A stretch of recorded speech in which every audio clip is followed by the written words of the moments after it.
Boa noite a todos. Todos sejam bem-vindos.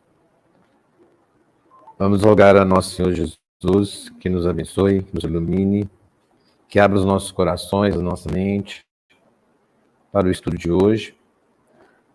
Pedir a iluminação dos bons espíritos, dos mentores da nossa casa, para que possa nos trazer capacidade de entendimento, possamos levar a todas as pessoas aqui e fora um pouquinho da espiritualidade que nós temos.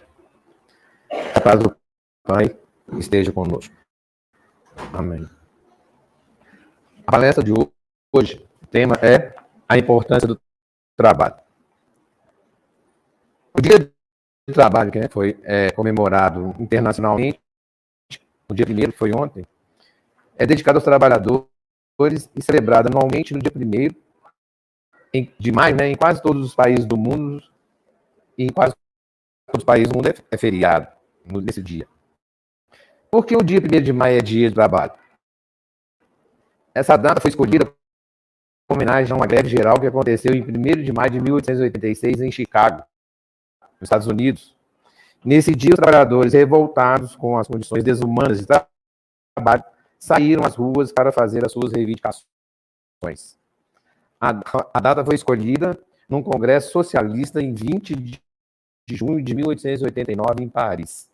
Essa colinha que eu fiz aqui para a gente falar sobre o Dia do Trabalho, que vai ser o tema do nosso estudo de hoje, que é a importância do trabalho. Passar?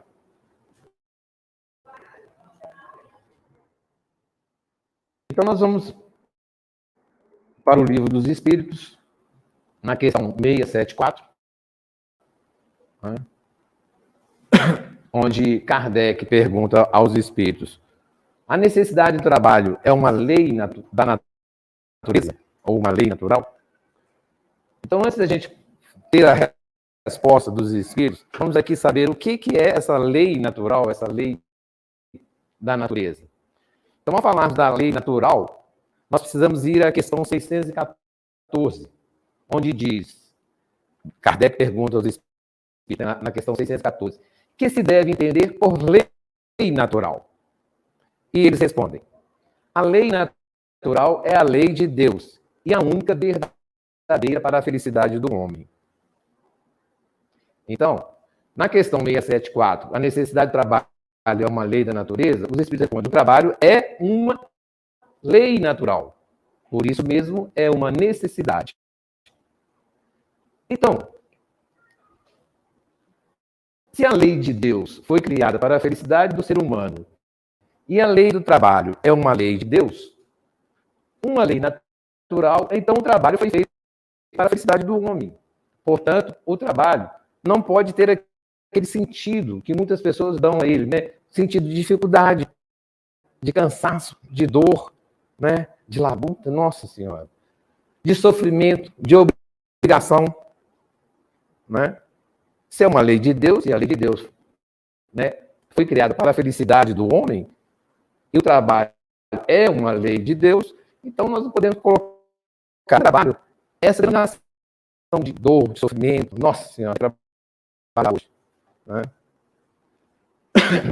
Na questão 674, fica claro a necessidade do trabalho. Então, continuando a resposta, a civilização, não volta, a civilização obriga o homem a trabalhar mais porque aumenta suas necessidades e seus desejos? Passa. Na questão 926 do Livro dos Espíritos, vamos lá ver o que ele nos diz sobre essas necessidades. Os males deste mundo estão em razão das necessidades fictícias que criais para vós mesmos. Aquele que sabe limitar seus desejos e vê sem inveja o que está acima de si, poupa-se a muitas decepções dessa vida. O mais rico é aquele que tem menos necessidades. Portanto, as necessidades fictícias ou necessidades artificiais, os nossos desejos, que nós criamos muitas vezes, nos escravizam de forma, e dessa forma, o sentido do trabalho toma um aspecto de dificuldade, de sofrimento, de dor, de obrigação, pois não estabelecemos limites e passamos a viver tresloucados, correndo como que escravos do trabalho, para sustentar os nossos desejos e as nossas necessidades artificiais. Então, assim, quanto mais desejo, quanto mais necessidade nós criamos para nós, mais nós teremos que correr o quê? Atrás do trabalho. Então, aí a gente pode pegar aí quantos médicos, quantos enfermeiros, quantos técnicos aí correm deslocadamente, enlouquecidos, atrás de plantões, de atendimentos, sai do hospital, vai para o outro, sai do outro, vai para o outro, vai para o outro. Advogado também, né? Nunca vi. Vai para o fórum, sai para o outro, vai para o outro, vai para o outro, vai para o fórum da Justiça do Trabalho, vai para o fórum desse jeito. Então, quer dizer, por quê? Porque nós criamos tantas necessidades, tantos desejos, que a gente, o quê? O trabalho passa a ser o quê? Escravo. Nós nos tornamos escravos do trabalho. E o trabalho não passa a ser o quê? Não passa a ser uma coisa boa, uma coisa, desejosa que a gente tem. Próximo.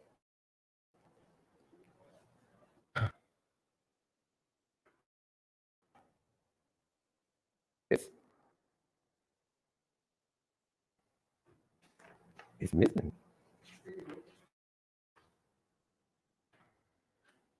Isso aí. Não, Kardec pergunta na questão 675. Não se deve entender pelo trabalho, senão as ocupações materiais? Não. O espírito trabalha como o corpo. Toda ocupação útil é um trabalho. Então, será que o trabalho é somente uma ocupação material? As ocupações materiais aqui são aquelas advindas do quê? Do corpo material. Do corpo, né? Do corpo da pessoa encarnada. Mas para os espíritos, o sentido de trabalho é uma ocupação útil. É um senso de utilidade. O que nos dá dois objetivos para o trabalho. O primeiro objetivo é o quê? De sustento do corpo. Eu preciso me sustentar com alimentação, com moradia e tudo mais. E o segundo objetivo é nos fazer o quê? Sentir úteis, o sentido de utilidade. Aqui, o trabalho permite sermos úteis às pessoas e a nós mesmos. Aí vem o senso o quê? Uma ideia de autossatisfação. Eu me autorrealizo no trabalho. Então, o primeiro objetivo do trabalho é o quê? De sustentar-se. O segundo objetivo é o quê? Eu me realizar enquanto eu trabalho. Aí já vem a minha satisfação. Aí o trabalho passa a ser o quê? Prazeroso, né? Concorda? Aí ele vem, assim, ele fala ali, quando muitas pessoas aposentam, aí fica um tempo descansando, tranquilo, sossegado, porque está aposentado, Aí o que acontece? Daí um certo tempo, elas se tornam inquietas. Por quê? Está faltando alguma coisa na vida deles. Quer dizer, muitas pessoas mesmo, que aposentam, não vou fazer mais nada. Aí fica lá descansando, vai passear, vai viajar. Aí, daí um certo tempo, começa o quê? A ficar inquietas. Alguma coisa está incomodando. O que está incomodando a eles? A utilidade, o senso de utilidade. Porque elas perderam isso. Está faltando alguma coisa. Não é o trabalho material. Eles aposentaram. Mas está faltando o quê? O senso de utilidade, que aquele trabalho que eles tinham, traziam para eles. E como não tem, está faltando alguma coisa. Tem um vazio dentro deles. Oi? Muitos voltam a trabalhar, arrumar um outro trabalho, uma outra coisa para compensar isso aí. Aqui nós podemos fazer um questionamento aqui. Na nossa profissão, no nosso trabalho material, estamos desenvolvendo esse senso de utilidade? Estamos sendo úteis as pessoas em nossa profissão, no nosso trabalho?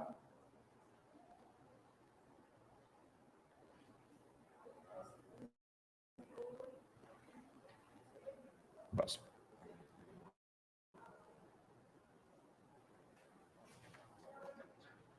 A questão 676. Por que o trabalho é imposto ao homem?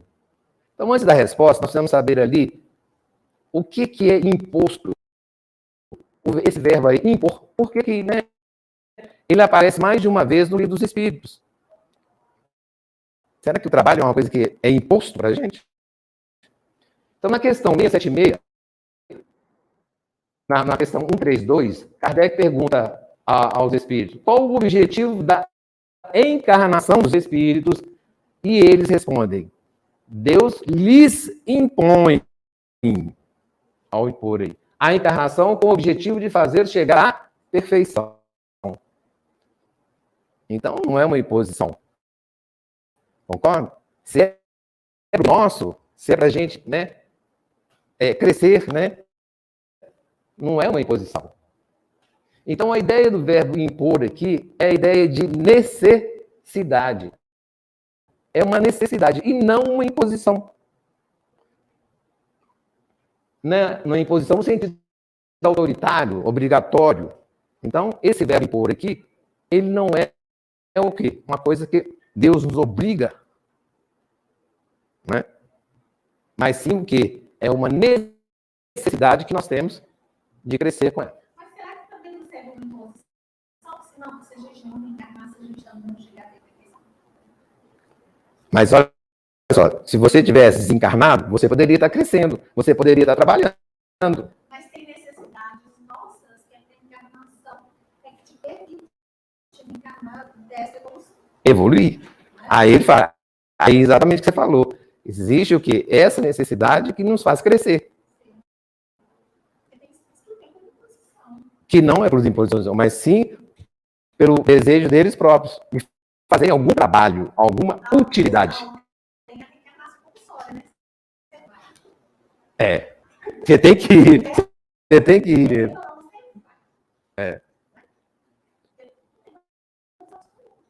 Mas aí tem um livre-arbítrio deles. E se ele não quiser? E se ele vir? E se ele vem? E aí cai no questão de suicídio. Ué. Mas ele pode não querer. Aí ele vai ter que voltar de novo. Ele vai ter que voltar de novo, vai ter que voltar de novo, vai ter que voltar de novo. Concorda? Não. Aí não.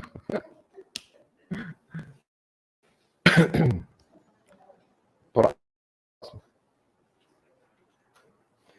E continuando a resposta lá. Sem o trabalho, o homem permaneceria na infância da inteligência. Então, sem o trabalho, o homem permaneceria na infância da inteligência. Então, ele não ia crescer. O trabalho desenvolve a inteligência. Aqui é importante nós salientarmos o quanto os espíritos mostram o aspecto material do trabalho. Então, quanto material, o trabalho quanto material, ele é feito o quê? Para a alimentação, para o sustento, para a segurança, para o bem-estar. Sentir-se bem, sentir-se útil. Então, esse é o trabalho, a questão material. Não é? Então, se o médico vai lá atender um paciente, ele vai ter o quê? Ele vai fazer isso por sustento, por segurança, porque está recebendo, né? E por bem-estar dele também, por estar atendendo alguma coisa, por estar trabalhando. Não é isso? E nós nos sentimos bem quando percebemos que nós somos úteis às pessoas. Então, quando eu faço um trabalho, sei lá qual for, então eu passo o quê? A me sentir bem, eu estou me sentindo útil, então eu me sinto bem. É aquilo que nós falamos lá, é a auto, né, realização.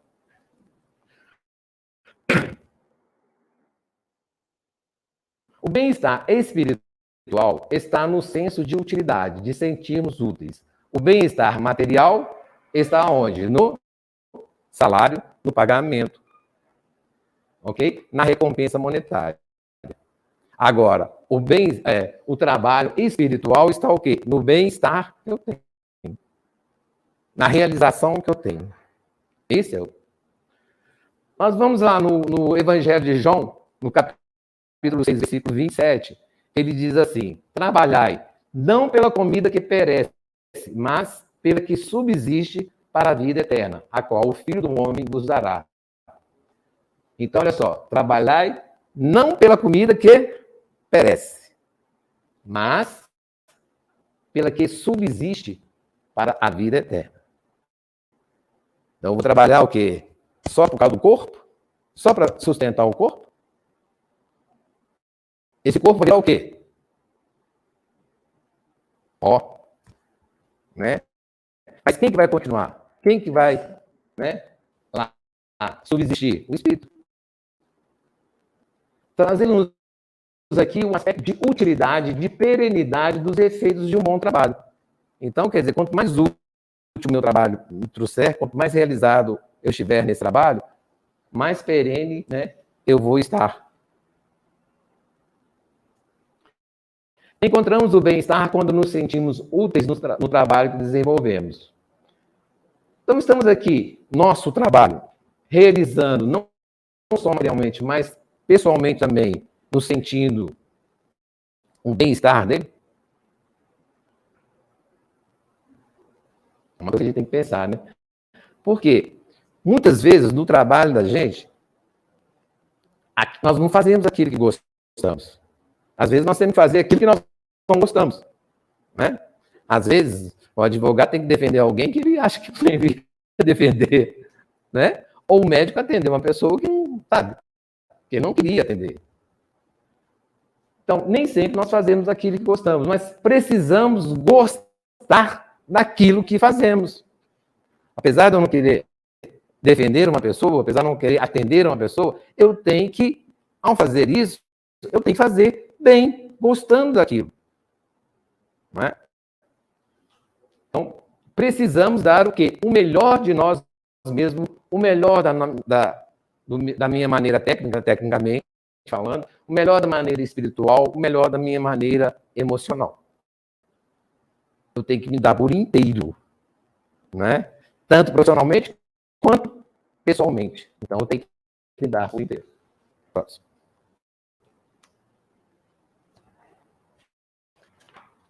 Na questão 677, porque a própria natureza provê todas as necessidades dos animais. Então, essa pergunta aí é meio capciosa, né? Nós podemos ler essa pergunta aí de uma outra forma. Por que a natureza não pode prover as nossas necessidades? Por que os animais têm as suas necessidades providas e nós não? Que discriminação Deus está fazendo com a gente? É ou não é? Não, eles ainda não têm livre-arbítrio?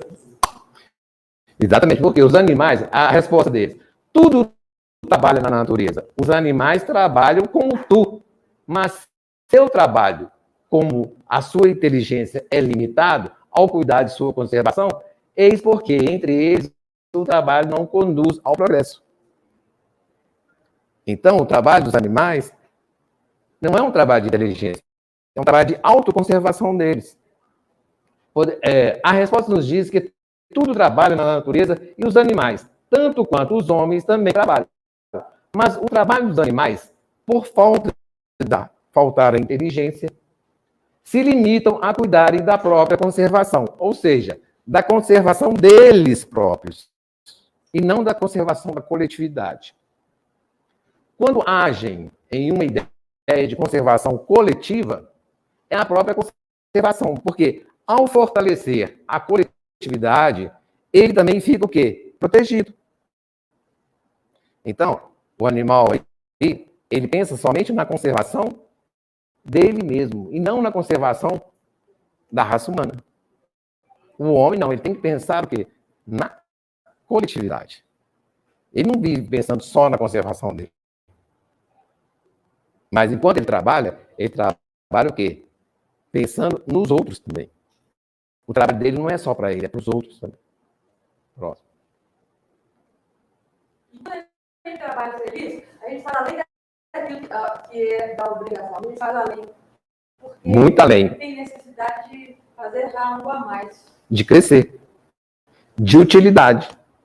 E é isso que é a função do trabalho. Né?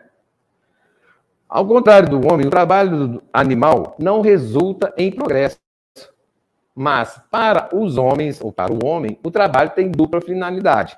A conservação do corpo, ou seja, a alimentação, o bem-estar, a segurança, e o desenvolvimento da inteligência. Então, o trabalho nosso não é só para a gente ter o quê? A conservação enquanto corpo, mas também é para o quê? Para trazer o progresso, para nós crescermos intelectualmente. Ok? O trabalho nos faz pensar, nos faz enxergar melhor e perceber muito acima de nós mesmos. Isso é, de perceber as pessoas que estão ao nosso redor. Então, nós não trabalhamos só para nós mesmos. Né? Não tem como a gente trabalhar só para a gente. Nós trabalhamos o quê? Para toda uma coletividade, para todas as pessoas que estão ao nosso redor. Na questão 677, na resposta dos espíritos, quando digo que o trabalho dos animais é limitado ao cuidado de sua conservação, entendo o fim a que se propõe trabalhando. Mas eles são inconscientes. Então, esse é o trabalho dos animais. É inconscientemente. Tudo provendo nas suas necessidades materiais, agentes que segundo os desígnios do Criador. Então, gente, os animais, eles trabalham para a natureza. Não trabalham diretamente para os homens. Mas indiretamente ou inconscientemente, eles trabalham. Então, ali, a gente fala do trabalho inconsciente das abelhas. O que as abelhas fazem? Um trabalho coletivo. Não para elas, porque elas estão pensando simplesmente na conservação delas. Mas, enquanto elas estão fazendo isso, elas estão polinizando a floresta, a natureza. Mas elas estão sabendo disso? Não, elas não sabem disso, porque é um trabalho inconsciente. Nós que não estamos nos beneficiando dela. E outros animais também, como que a minhoca também, né? A maioria, né? Exatamente. Então, olha só, quando Kardec perguntou lá, será que a gente tem que ser provido também igual os animais? Os animais também nos provêm. Outro. Vamos observar agora outro ponto na questão 679. O homem que possui bens suficientes para assegurar sua existência está isento da lei do trabalho? Será? Os espíritos respondem: do trabalho material, talvez. Mas não da obrigação de se tornar útil segundo suas possibilidades, de aperfeiçoar sua inteligência ou a dos outros, não só deles. Né? Olha a coletividade aí. O que é também o quê? Um trabalho. Se o homem, a quem Deus distribuiu bens suficientes para assegurar a sua existência, não está forçado a se sustentar com o suor de sua fronte, a obrigação de ser útil aos seus semelhantes é tanto maior quanto o seu adiantamento lhe dá mais oportunidades para fazer o bem. Então, quanto mais posse, mais ele tiver, mais tempo livre ele tiver, maior é a sua capacidade de ser útil, de fazer o bem.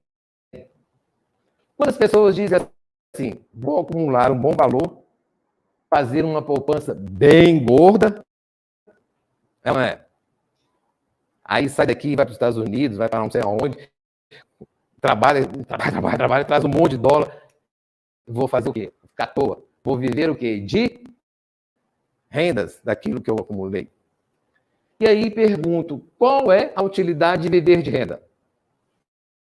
Qual é a utilidade social de viver sem produzir algo útil para alguém?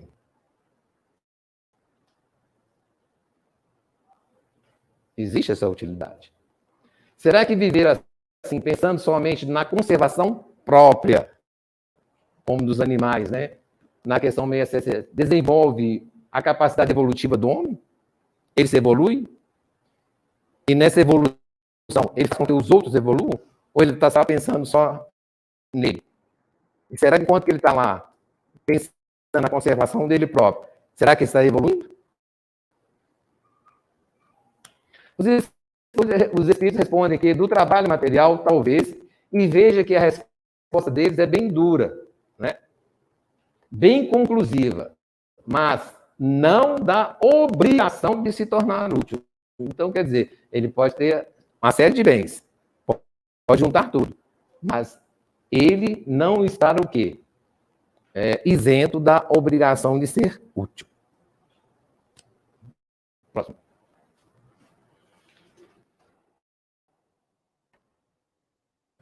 Na 680, não há homens que são incapazes para o trabalho, qualquer que seja, e cuja existência é inútil?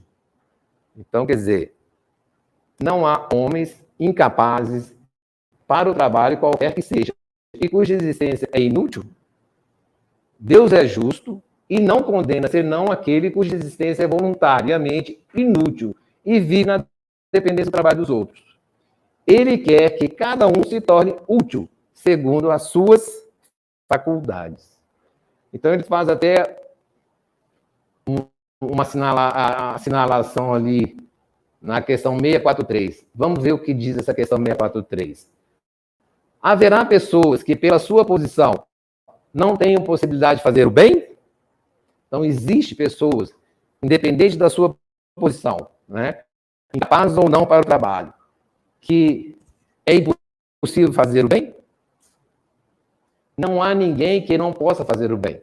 Só o egoísta não encontra jamais oportunidade. Bastará estar em relação com os outros homens para que haja o quê? Para que você possa fazer o bem. Então, se você estiver no meio de 2 ou 3 pessoas, você é capaz de fazer o bem. Né? E cada dia da vida dá oportunidade a qualquer que não esteja cego pelo egoísmo, porque fazer o bem não é só ser caridoso, mas ser útil na medida do vosso poder. Todas as vezes que vosso concurso pode ser necessário. Então, toda vez que me dão a necessidade, que me procuram para eu fazer, para ser útil, eu posso fazer. Então, se eu não tenho condições, eu posso fazer o bem através do quê? De uma palavra amiga, de um atendimento fraterno, ou não é? Através do quê? Dos conhecimentos que eu tive durante todo esse tempo da vida, da experiência que eu tive, e fazer isso, transferir isso para outras pessoas. Eu estou fazendo com que as outras pessoas cresçam intelectualmente, cresçam, né, profissionalmente. Estou fazendo o quê? Útil. Um dos slides passados aí, nós vimos lá a foto do Stephen Hawking, um físico. Pela doença dele, ele se tornou um tetraplégico. E ele não deixou de trabalhar, até quando ele morreu trabalhando. Né? Então, ele tinha todo... Aí, ó, a foto dele. Não é isso? Então, quer dizer, ele usou a tecnologia e fez com que ele continuasse trabalhando.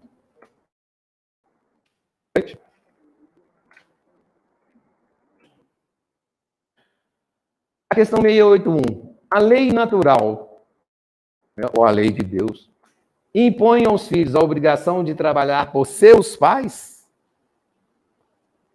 Na questão 681, aqui, a ideia passa a caminhar para os elementos sociais da convivência humana, para, né, o relacionamento humano, para o relacionamento de família.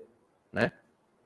Então, os espíritos respondem, certamente, como os pais devem trabalhar por seus filhos, e é por isso que Deus fez do amor filial e do amor paternal um sentimento natural, a fim de que, por essa afeição recíproca, os membros de uma mesma família fossem levados a se entreajudarem mutuamente.